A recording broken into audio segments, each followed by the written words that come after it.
Good people. What's going on? Dome Shorts, man. Today, talking about how an amazing debut album is like the gift and the curse, man.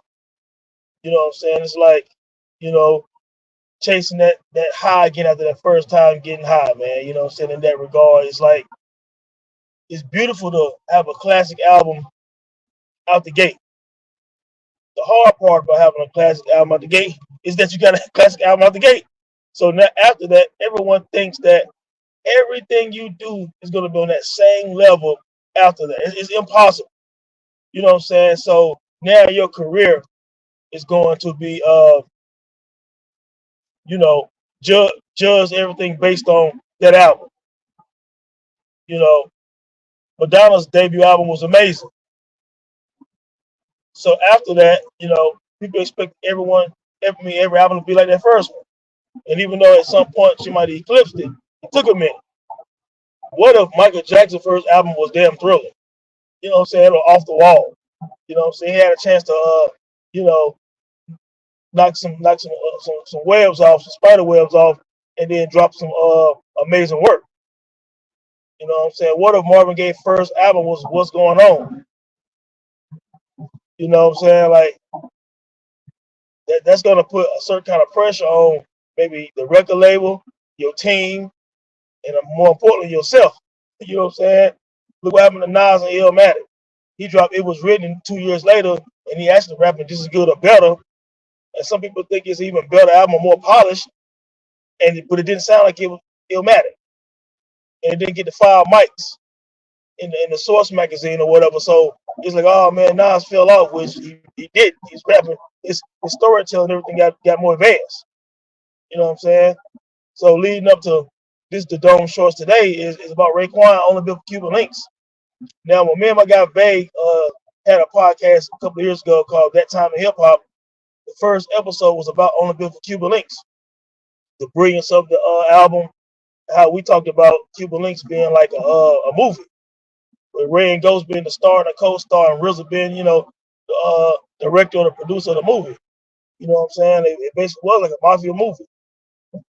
So that was our first episode. I've also done episodes on the Dawn podcast, Cuban Links versus Ifnis by Mobb Deep, because those are two albums that people from, especially from the East Coast, especially New York, love. And those two albums make a lot of people top 10 on the East Coast, and some top 10, period. Fans from all over. So that was fun as well. But it was just because we enjoy talking about the brilliance of certain albums. And Cuban Links is definitely an album that, man, it was one of those albums that from the intro, Striving for Greatness, you know what I'm saying, to the outro, North Star, it was beautiful. The beats, amazing, futuristic, damn near. Like, Only Bit for Cuban Links is one of those albums that when you put in right now in 2023, you forget it was recorded in 1995 and 1994, because I think Heaven and Hell, whatever, was as a first street single, Cuban Links. That What Do You Believe in? Heaven and Hell. That came out in 1994. You know what I'm saying? And the album came out in 95. But it sounds fresh to this day. Now, again, I did a episode on the narrative of albums not aging right. And I hate that narrative. I'm just saying this one just sounds so futuristic. I'm not mad when an album sounds like the year it came out in. You know what I'm saying? Like Run DMC self-titled album sound like 1984, right? 82, 84, whatever. It's supposed to us when it came out. You know what I'm saying? Doesn't take anything from it, and it still sounds like the classic that it is.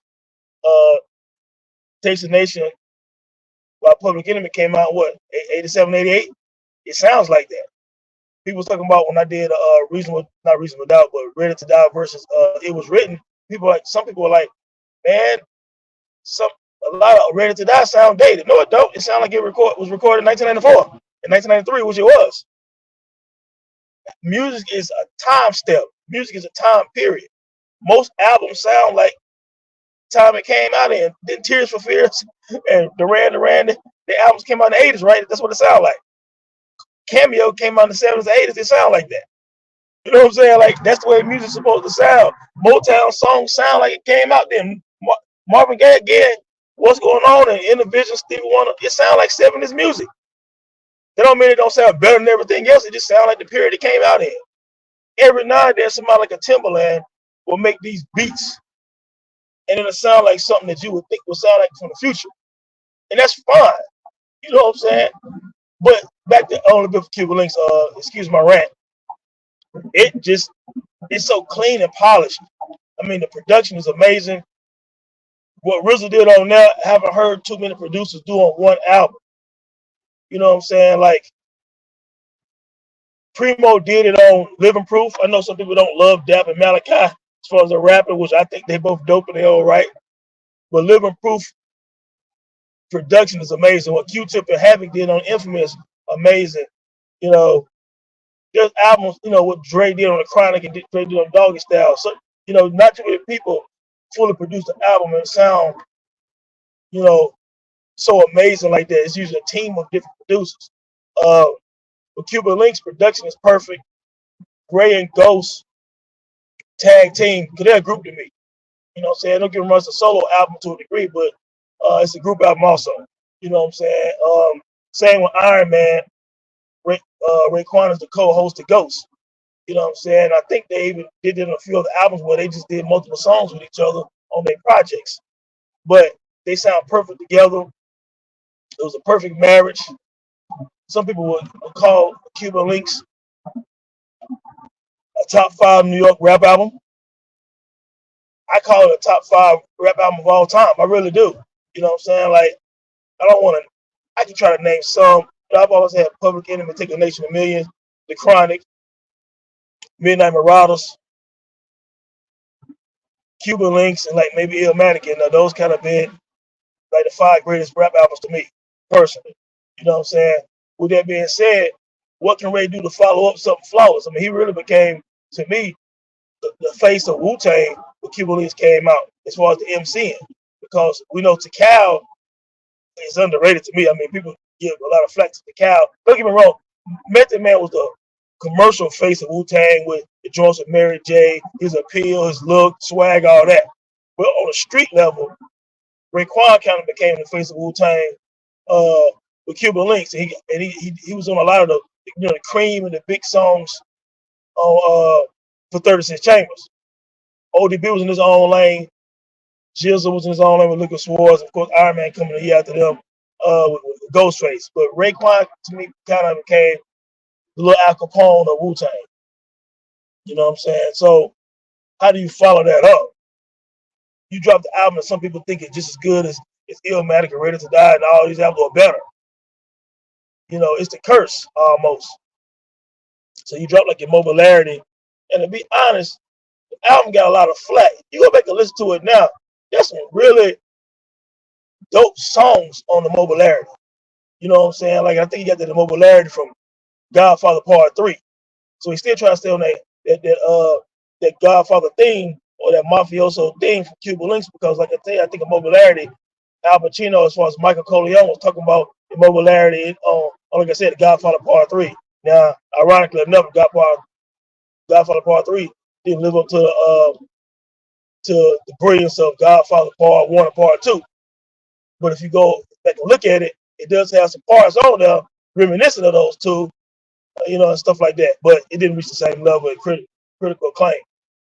The Mobilarity, man, dope songs on that thing that Talk of New York or something like that. Not Talk of New York, I'm sorry. It's something of New York. Somebody can fact check me. It was several just dope. I like the joint Sneakers on there. But there was some joints on there, man. I thought, you know, the first guy, I like, I don't really love it. But it ended up growing on me. You know, it came at some point with the Lex Diamond story or whatever, and it had some good joints on it. But again, you're still chasing that Cuban Links magic. Lex Diamond story was still keeping the mafia thing. Had some good songs, like I said, but it was still leaving something to be desired. So it was like, damn, man, you know, Ray is, you know, his 2 albums so far after Cuban Links just ain't working. And at some point, that Only Built for Cuban Links 2 come out. And that's the one where it got like 4.5 stars on All Music, and it was critically acclaimed. I think it on a lot of lists for best hip hop albums of 2009. It was like either #1 or in the top 5. So you're talking about, you know, basically 13, 14 years later, after 2 albums in between, he finally got his props again. You saw him back on blogs and back on the internet again, doing that Cuban Links 2 like tours and stuff. I think he came out with some like new sneakers and only built for Cuban Links like purple like shoes and jackets and shirts. And so it was like a resurgence of what Ray was probably seeking. You know what I'm saying? He probably got his Godfather Part 2, you know what I'm saying, with Cuban Links 2, man. It took 13, 14 years to get there again. And it was critical acclaim. You know what I'm saying? On the Cuban Links 2. Had production on that from RZA, Dr. Dre, Jay Dilla. Had like, it was a House of Flying Cars and the Bricks joint, I think, or whatever. So yeah, I mean, he came back strong. The dedication to ODB on there. Oh man, ASAR. So yeah, he did. He finally got a chance to get that back. But think about probably the pressure Raekwon went through. Because in 14 years of silent relief, finally, after immobility like Lex Diamond, whatever, he finally got that Cuban Links 2. It's almost like getting a monkey off your back. But it did kind of curse him though, because there were still some people saying, I like Cuban Links 2, but it ain't Cuban Links 1. Well, nothing can be Cuban Links 1. Nothing can be that. Excuse me. After that, he had other albums. There was Shaolin vs. Wu-Tang, their luxurious joint, whatever, and Wild and all that. He had other good albums, man. You know what I'm saying? Other dope songs. But outside of only built Cuban Links, that was the only time he kind of felt that magic again with the skits, with everything. He brought it back home on Part 2, but it was over a decade later. You know what I'm saying? So for in between time, a lot of people was like, Raekwon just can't deliver. You know what I'm saying? And where's that magic at? And now people are saying, the rumor is there's going to be an only built Cuban Links 3. I would like that. Raekwon is in his early 50s now. Excuse me. I think that would be a good joint to, if you can finish your recording, not saying you don't record any more albums, but let's just say your last album is going to be only built Cuban Links 3. And it's as good as, even if it's on the same level as Part 2, you won. And then you can tour and make other little joints for the rest of your career. You know what I'm saying? So I'm really hoping that the only built for Cuban Links 3 does happen. But Raekwon is one of those stories where your debut album was so amazing that it damn near cursed your career.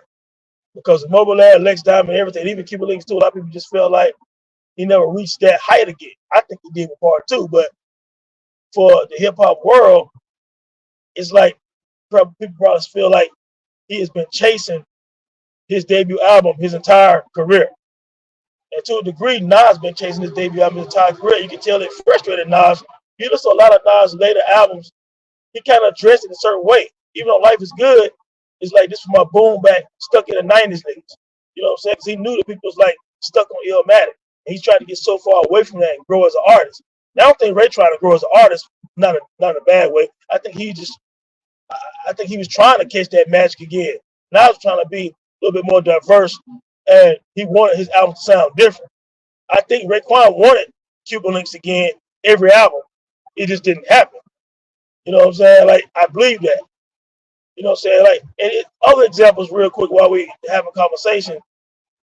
What if Tribe Called Quest first album was the Low End Theory or the Midnight Marauders? How do you grow from that perfection almost? You know what I'm saying? Like, that's tough. Ice Cube was able to master his craft like not many, because Ice Cube had America's Most Wanted as his debut album. Seminal, amazing album. He followed that shit up with a death certificate. Outkast had a Southern Playlist to follow up with ATLs. You know what I'm saying? Snoop Dogg is another one that couldn't do it. Dogfather was terrible. Snoop Dogg having Dog Style as his debut album was the gift and the curse, like Cuban Links. He had to chase that feeling. He never caught that feeling again. Even though I feel like the Blue Carpet Treatment was a dope album, he never did Dog Style again. Like I said, Ice Cube had a death certificate after American Was Wanted. You know what I'm saying? Think about the Roots' first album was Things Fall Apart, It'll Live Half-Life. Or De La Soul first album, De La Soul first album was 3 Feet High and Rising. You know what I'm saying? It was 3 Feet High and Rising, but I think Stakes is High is better. You know what I'm saying? So some people think De La Soul is dead is just good or better. So you got some people who did uh, get past their amazing debut, but Raekwon is one of the ones where it was hard for him, man. You know what I'm saying? And so to some people, he's still chasing that, man. So just a few thoughts, man, this morning, man. Happy Wednesday, good people. Peace.